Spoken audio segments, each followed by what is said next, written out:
Hello friends, हमारे इस channel में आपका हार्दिक अभिनंदन।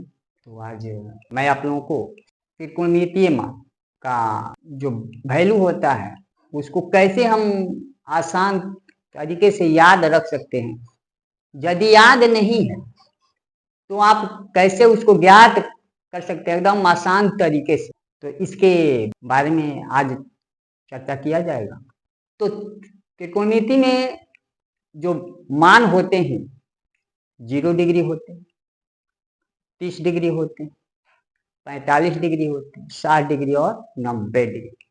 वैसे तो मान 360 डिग्री तक होते हैं, लेकिन क्लास 10 में आपको 90 डिग्री तक ही मान को पढ़ना है, इसलिए इसी लेवल पर अभी हम लोग चर्चा करेंगे। बेहतरीन तरीके से आप ज्ञात कर सकते हैं उसके बारे में आइए हम देते हैं ट्रिक। एक जैसे आपको ज्ञात करना है साइन का value 0 degree, 30 degree, 45 degree, 60 degree और 90 डिग्री। साइन 0 डिग्री का क्या वैल्यू होगा, साइन 30 का क्या वैल्यू होगा, साइन 45 का क्या वैल्यू होगा, साइन 60 का और साइन 90 का क्या वैल्यू होगा।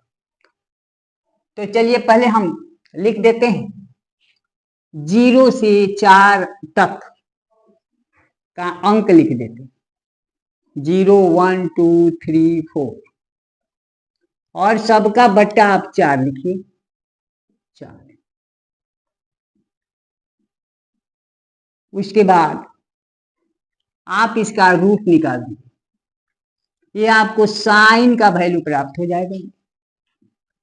ये आपको साइन का वैल्यू प्राप्त हो जाएगा। देखिए कैसे प्राप्त हो जाता है साइन का 0 में 4 से भाग देंगे तो 0 हो गया, और 0 का रूट क्या होता है 0।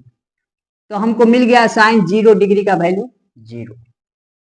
फिर देखिए यहाँ 1 का रूट 1 होता है, 4 का रूट जो है 2 होता है। साइन 30 का वैल्यू हमें मिला 1/2। यहाँ 2 से ये हो जाएगा कैंसिल, 1/2 हो गया। 1 का रूट 1 होता है, 2 का रूट एक पूर्ण संख्या के रूप में नहीं प्राप्त होता है, इसलिए हम रूट 2 ही रहने देते हैं। अर्थात साइन 45 का वैल्यू हो गया हमें 1/√2।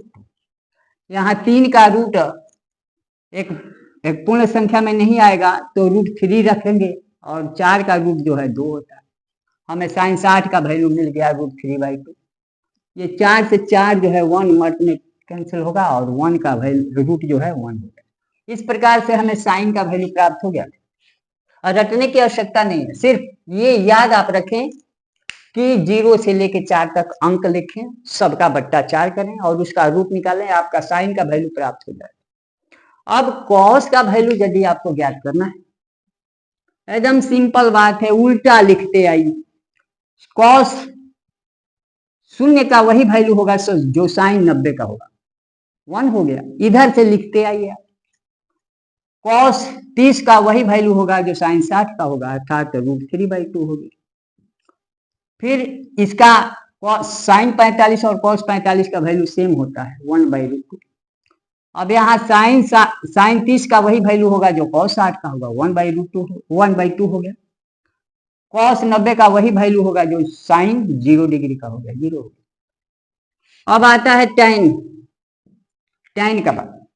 तो हम लोग जानते हैं कि साइन बाई कॉस को हम टैन कर सकते हैं। थोड़ा सा आप देखिए, साइन थीटा, यहाँ टैन थीटा इक्वल होता है sine theta by cos theta.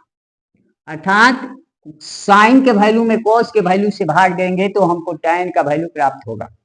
तो यहाँ पर आप देखिए कि साइन के वैल्यू में कॉस के वैल्यू से भाग करना है, 0 में 1 से भाग देंगे क्या होगा 0। यहाँ पर अगर भाग देते हैं 1/2 में √3/2 से 2 कैंसिल, 1/√3 हो गया। यहाँ पर देखिए 1/√2 में 1/√2 से भाग देंगे तो 1 मिलेगा हमको। यहाँ √3/2 में 1/2 से भाग देंगे, 2 से 2 कैंसिल, अर्थात √3/1 अर्थात √3। और 1 में 0 से भाग देंगे हम किसी भी संख्या में शून्य से भाग देते हैं तो वह अपरिभाषित हो जाता है, उसका कोई वैल्यू ही नहीं होता है, इसलिए उसको अपरिभाषित लिखते हैं और उसका सिंबल होता है ऐसे। इसको हम पढ़ते हैं अपरिभाषित। अपरिभाषित। अब यहाँ देखिए, क्योंकि साइन यहाँ अगर हमको कॉट का मान निकालना है तो tan का अपोजिट होता है कॉट, बस इसको उल्टा कर देना है, हमको कॉट का मान मिलेगा। कॉस का अपोजिट सेक होता है, ये पहले भी हम लोग जान चुके हैं कि कॉस का अपोजिट सेक है, तो कॉस के वैल्यू को उलट देंगे तो हमको सेक का वैल्यू मिलेगा।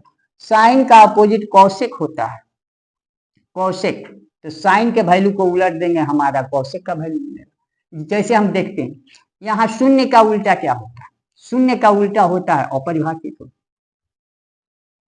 अपरिभाषित, इसको अपरिभाषित लिखते हैं। 1/√3 का उल्टा हो गया, इसको उलटते हैं, अंश को हर को अंश बनाते हैं तो √3 हो गया। 1 का अपोजिट 1 ही होता है, √3 का अपोजिट 1/√3 हो गया, अपरिभाषित का उल्टा हो गया जी। अब यहाँ पर हम देखते हैं सेक का, 1 का अपोजिट क्या हो गया, 1 हो गया। ये हो गया आपका कॉस, √3/2 का अपोजिट हो गया 2/√3, 1/√2 का अपोजिट हो गया √2, 1/2 का अपोजिट हो गया 2, 0 का अपोजिट हो गया अपरिभाषित। फिर आप देखिए यहाँ साइन 0 का अपोजिट हो गया अपरिभाषित, यहाँ 1/2 का हो गया 2, 1/√2 का हो गया √2 और √3/2 का हो गया 2/√3, यहाँ 1 का अपोजिट 1। इस प्रकार से हमको सारे वैल्यू प्राप्त हो गए, इसमें रटने की कोई आवश्यकता नहीं, बस हम लोग ये याद रखें कि 0 से लेकर के 90 तक का वैल्यू अगर ज्ञात करना हो तो सबसे पहले हम साइन का वैल्यू प्राप्त करें। साइन का वैल्यू प्राप्त करने के लिए पहले हम 0 से लेकर 4 तक अंक लिखेंगे, सबका बट्टा 4 करेंगे और उसका रूट निकालेंगे, साइन का वैल्यू हमें प्राप्त हो गया। साइन के वैल्यू को उल्टा लिखते जाएंगे, कॉस का वैल्यू निकलेगा, और साइन के वैल्यू में कॉस के वैल्यू से भाग देंगे, tan का वैल्यू निकलेगा। उसके बाद हम लोग जानते हैं कि tan का अपोजिट होता है कॉस, कॉस का अपोजिट से साइन का अपोजिट कॉस, बस ये वैल्यू को उलट देना है, अंश का हर का अंश कर देना है, बस हमारा मान प्राप्त हो गया। इससे आसान विधि कोई हो ही नहीं सकता, इसमें रट्टा मारने की आवश्यकता नहीं। बस अगर इसको आप याद रखते हैं तो इस पर बहुत सारे प्रश्न आते हैं, इसको आसानी से समझने के लिए देख लिया जाए। आप इसको स्क्रीनशॉट ले सकते हैं या अपने से इसको बना भी सकते हैं, कोई दिक्कत नहीं। बस ये आपका हो गया, कोई दिक्कत नहीं। फिर हम लोग इसके बाद वाले वीडियो में हम लोग प्रश्न के साथ मिलेंगे, तब तक धन्यवाद।